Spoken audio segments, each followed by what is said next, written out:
Olá, pessoal. Bom dia, boa tarde, boa noite, dependendo do horário que vocês estiverem vendo esse vídeo, tá certo?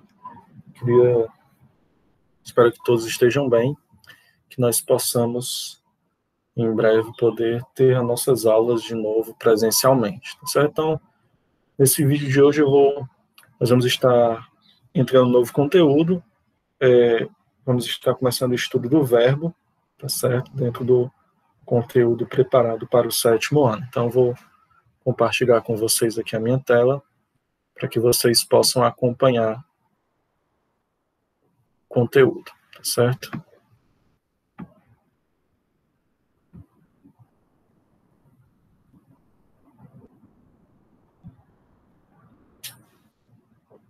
Vamos apresentar aqui o slide.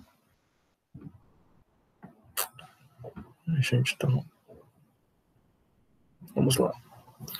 Então, verbo, características gramaticais e semânticas, tá certo? Esse conteúdo está na página 68 a 70, tá certo? Do livro de vocês. Então, a gente vai começar introduzindo o assunto e apresentando conteúdo, tá certo? À medida que a gente vai caminhando, então a gente vai trabalhando em cima desse conteúdo, percebendo principalmente os modos verbais e tempos verbais também, tá certo?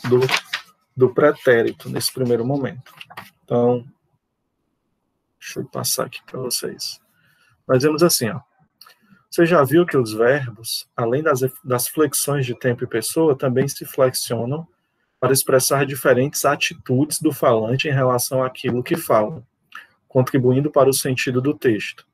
Para isso, o locutor utiliza os diferentes modos verbais. Então, os verbos, nos seus diversos aspectos, tá certo? Características, flexões de tempo e pessoa, vão nos ajudar, como falantes e escritores também, de língua portuguesa, a construir um texto cada vez mais complexo, cada vez mais significativo e com conteúdo, tá certo? Então, à medida que nós nos apropriamos do uso do verbo, nós nos tornamos escritores e falantes proficientes, tá certo? Em nossa própria língua. Para isso, nós nos utilizamos dos modos verbais. A gente vai começar apresentando para vocês o estudo dos modos verbais, vendo algumas questões retiradas do nosso livro, páginas 68, 69 e 70, tá certo? Então, leia o poema. Eu quero um grande amor. Tá bem, pode ser pequeno, ok, mas seja de verdade. De mentira também serve, mas que dure bastante. Aceito um rapidinho. Entre o nada e qualquer coisa, meu coração dança miudinho. Mas que seja, né? Que seja de verdade. Então, algumas questões que vão nos fazer voltar nossa atenção para os verbos que são utilizados nesse texto, tá certo? E o modo em que eles estão sendo utilizados e o que eles significam. Então, observe, ó. O item A pergunta assim, ó. O eu poético está à procura de quê? Como deve ser o que ele procura? Então, nós vamos ter que ele está à procura de um amor, né? Um amor que pode ser de qualquer tipo. Está à procura de um amor, deve ser grande ou pequeno, de verdade ou de mentira, duradouro ou breve, desde que seja um amor verdadeiro, né? Mas que seja de verdade. Então, a gente observa aqui, ó, os verbos querer, né? Eu quero, pode ser, tá certo? Mas que seja, também serve, né? Serve, que dure, aceito e dança, né? Então, a gente tem vários verbos expressando desejo, né? Expressando uma vontade e realidade também. As características de como deve ser esse amor, né, que ele procura. Item B, ó. Nesse poema, são utilizadas formas verbais, por meio das quais o eu poético quer indicar ao leitor que fala de coisas que para ele são certas. Releia o poema e identifique quais das formas verbais utilizadas indicam certeza. Então, a gente pode olhar aqui, voltar para o poema, ó. e observar aquilo que indica certeza. Se a gente olhar aqui, ó, por exemplo, quero, com certeza, tá certo? Pode, serve também, aceito, ok? E dança. Então, esses verbos estão em um modo verbal que vai indicar certeza, tá certo? É algo que é certo, que ele deseja, né? Algo que está acontecendo, um fato. Ao reler o poema, identifique quais as formas verbais utilizadas indicam essa certeza, né? Então, aqui, ó. Quero, pode, serve, aceito e dança, certo? São fatos. Item C. Nós encontramos a seguinte pergunta. Duas formas verbais utilizadas no poema aparecem em versos que indicam coisas que podem ou não acontecer. Quais são elas? Então, voltando rapidamente aqui para o poema. Observe aqui, ó. Dentre os verbos que nós lemos e vimos que compõem esse poema, nós temos os verbos que vão indicar certeza, como, por exemplo, quero, pode, serve, aceito e dança. Mas nós vamos ter verbos que indicam que não há uma certeza, tá certo? Que indicam que existe uma certa dúvida, uma hipótese. Essas coisas podem acontecer, tá certo? Então você observa aqui o verbo seja, faltou o quezinho aqui, né? Mas que seja de verdade. Então é um desejo, não é uma certeza ou um fato, é uma possibilidade, tá certo? Quer-se que isso aconteça, mas não se tem a certeza de que é isso que vai acontecer. Então, mas que seja de verdade, uma intenção, uma vontade, um desejo, uma possibilidade, hipótese de que isso aconteça, tá certo? E aqui também, ó, que dure bastante. Então, essas duas formas verbais estão indicando que é um desejo, uma hipótese, tá certo? Uma vontade do eu poético, que dure bastante. Pode ser que não dure, tá certo? Assim como pode ser que não seja verdadeiro, né? Não seja de verdade. Então, voltando lá para o item C, ele pergunta, né?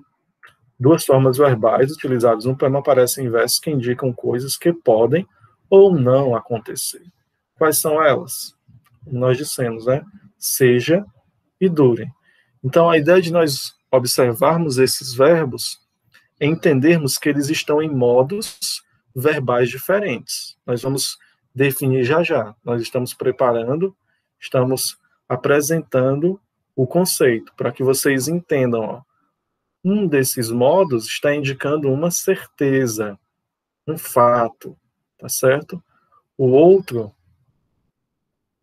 está indicando uma dúvida, uma hipótese, tá certo? Um desejo não realizado ainda. Caminhando aqui para o item D, nós temos.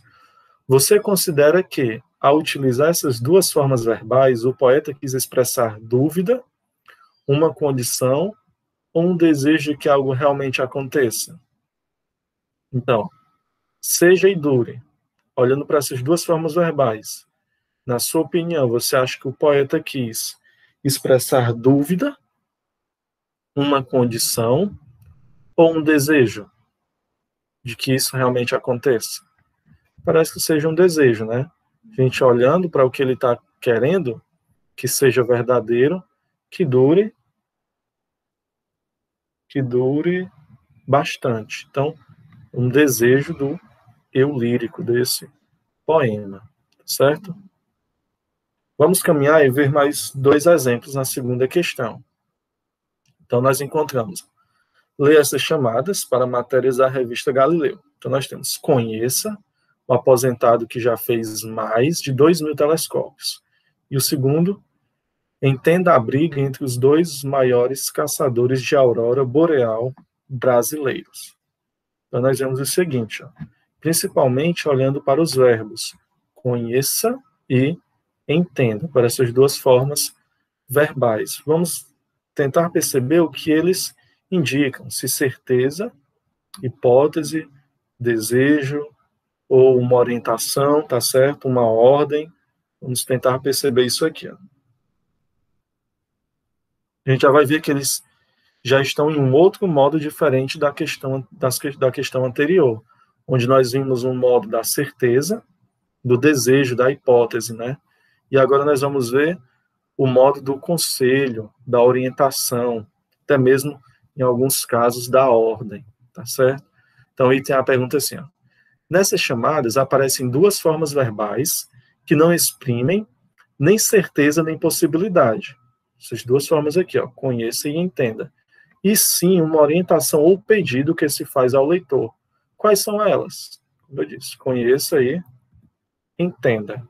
Tá certo? Então, não essas formas verbais não estão exprimindo certeza nem possibilidade.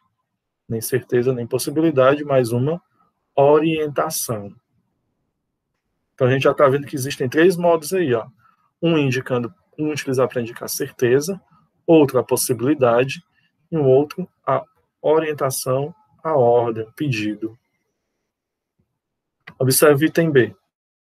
Que relação há entre o emprego dessas formas verbais e a função das chamadas em uma publicação? Na sua opinião, observando isso aí, qual é a relação, então, que há entre o emprego dessas formas verbais e a função das chamadas em uma publicação? Qual é a relação entre essas formas e essa publicação? As duas formas verbais das chamadas são essas duas expressões aqui, ó, duas frases, tá certo? As duas formas verbais das chamadas têm a função de orientar o leitor a respeito do que vai ler e, ao mesmo tempo, de convidá-lo para a leitura. Então, conheça e entenda vai ter essa função, tanto de apresentar o que aquele leitor vai encontrar naquela matéria, e também é uma orientação tentando até mesmo convencer ou convidar o leitor a ler esse texto, para que ele se interesse, né, conheça e entenda. Quem não gosta de conhecer e entender algo. Então, é essa orientação que o texto vai fazer, né? Então, tenta até mesmo convencer, levar o leitor à leitura desses textos. Então, nós vamos ter aqui os três modos, né? As flexões de modo em língua portuguesa são. Nós vamos ter três modos. O modo indicativo, modo indicativo, o subjuntivo e o imperativo, tá certo? Cada um desses modos vão ser utilizados para expressar algo, indicar algo, tá certo? Então, o modo indicativo indica certeza de que um fato aconteceu ou vai acontecer, tá certo? Então, o indicativo é o modo da certeza. O subjuntivo indica que algo pode ou não acontecer, ou seja, há possibilidade, em algum tempo, dependendo de certas condições. Indica, em geral, possibilidade, dúvida, hipótese, tá certo? Então, que seja verdadeiro, que dure bastante.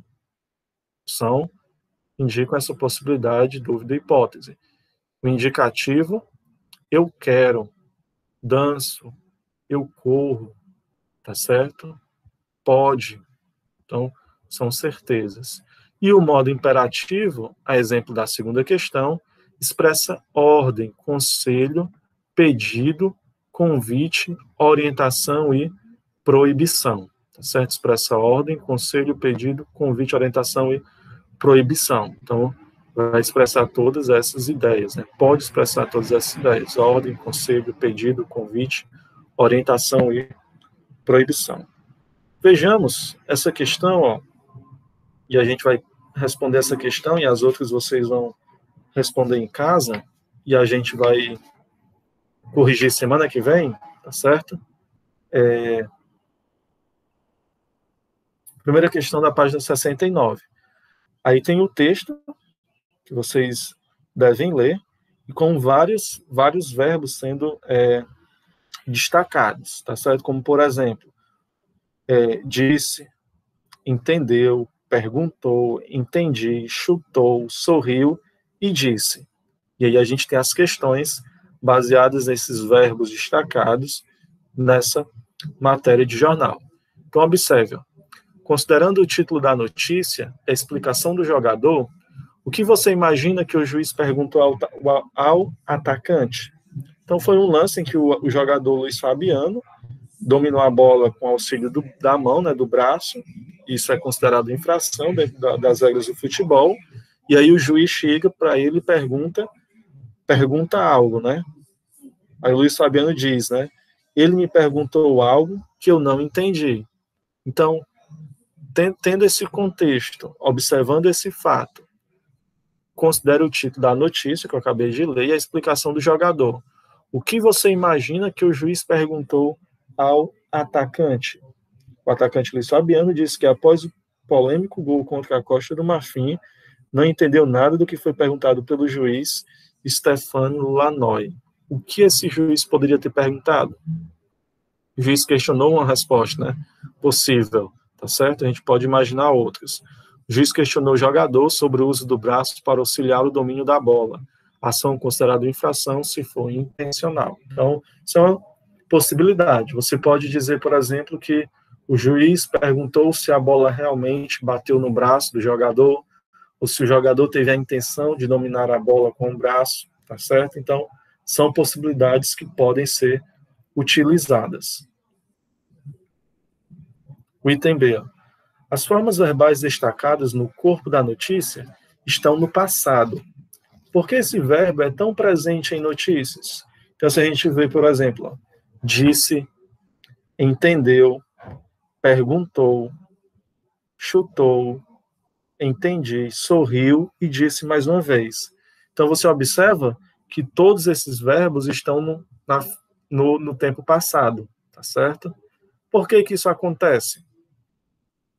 Porque dentro do texto jornalístico, dentro de uma notícia, ele está descrevendo algo que já aconteceu. A gente vai ver, porque se noticia algo depois que o fato ocorreu, tá certo? Então, por isso que esses verbos estão no passado, porque eles se referem a um acontecimento ocorrido no passado. Tudo bem? Questão C, ó. Item C. Levante uma hipótese, né?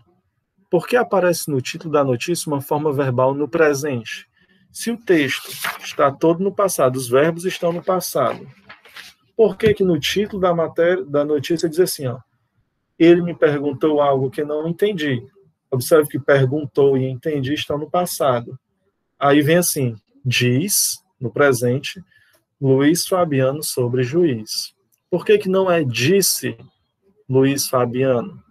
Por que isso acontece? Uma possibilidade, uma resposta possível.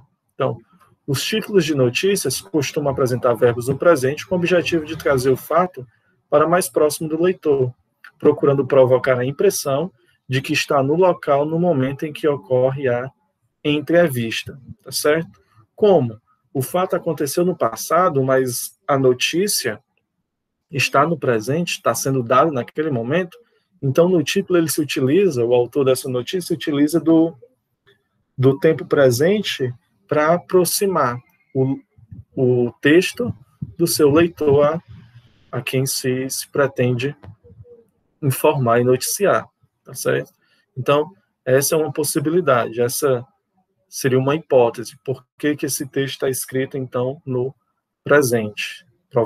Procurando provocar a impressão de que está no local, no momento em que ocorre a entrevista. Tá certo, pessoal? Por hoje é só. Para a próxima semana, a gente continua avançando.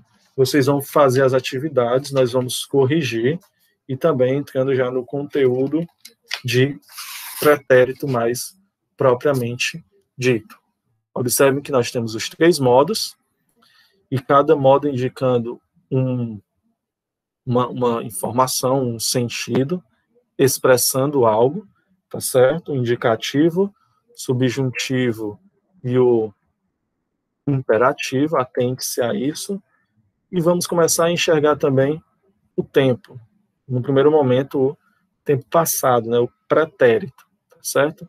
Então, fiquem com Deus, um bom final de semana, uma boa semana e até a próxima.